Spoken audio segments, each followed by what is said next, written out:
A digital doomsday would mean loss of electronic communications, total communications, electronic blackout. No cell phones, no internet, no digital services, no television. For those people that use voice over IP, no telephone service, all of those things. And how exactly, what would cause something like that to happen? Hackers? It would be the result of one or more coordinated cyber attacks, depending on who the bad actor was, but it would be the result of a cyber attack. And what are the chances or the likelihood that something like that could happen that could just bring down, you use the example of power in New York City? Extremely likely. The nation of Estonia experienced a complete electronic blackout, which included all communications. It was instituted by the Russians, who attacked Estonia. The Ukraine recently had a massive blackout. The city of New York in the northeast U.S. a few years ago had a massive blackout. The likelihood of that happening is extremely high. And Russian hackers, I think it came out a few days ago, they were responsible, or they believe they were responsible for attacking air traffic control in Switzerland. They claimed responsibility, whether that's the truth or not. But air traffic control is very vulnerable. It's a little known fact, but our commercial airliners do not use GPS. They use ground contact. When a flight goes over the Atlantic or Pacific, they're off the grid until they make contact on the other side.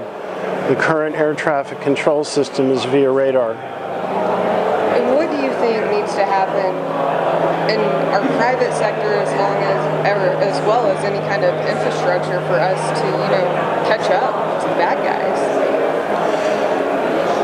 It's almost impossible for us to catch up, because we have, in the U.S., we have rules and regulations and laws and policies, we have budgets and we have Congress, and we have the federal government, we have state governments, we have local governments. The bad actors have none of that. They're able to move and attack at will, where it takes us 4 years to get a cyber defense bill through Congress. Our adversaries are just laughing at us the whole time. And do you think that's something that needs to be addressed?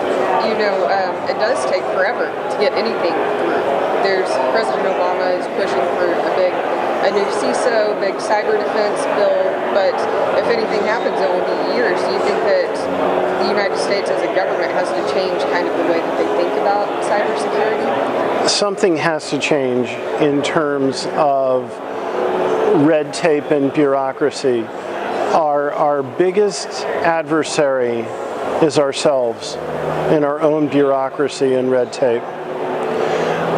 During that whole time, while a bill is passing through Congress and being lobbied for and discussed, our adversaries watch every minute of it.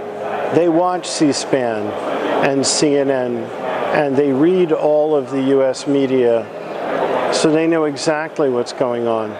And they're way ahead of us, and they will always be way ahead of us. We're always playing defense.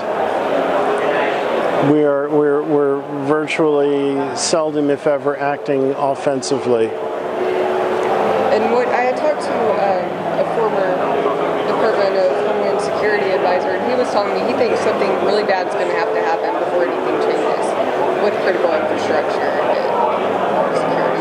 And that's a correct point of view. It took a September 11th, 2001 to happen before airport security increased. And in spite of the issue in Spain with the Spanish terrorist attack on rail, our current rail systems have virtually no security on Amtrak. Most local subway systems have virtually no security. You can get onto Amtrak without having your bags x-rayed without being screened. You shove your way on, sit down, and show your ticket, and you're good. And I guess just closing, what can just the average citizen, is there anything they can do to prepare? You know, what if the power goes out for a week? Is there anything? There's a lot, and there are guidelines published by Department of Homeland Security, and they are at prepare.gov. And every household should have at least 5 gallons of clean water for every individual living there, and you include pets in that. There should be at least a 2-week supply of food for each individual to completely feed each individual, and that includes pets. There should be at least a 2-week supply of pet food. If anything goes beyond 2 weeks, then we're really in serious trouble. So digital, people don't think about it this way a lot, but digital can turn have physical effects very fast when you're talking about hackers getting on infrastructure and stuff like that. It can happen almost immediately. That we can be sitting in this room and the lights go out.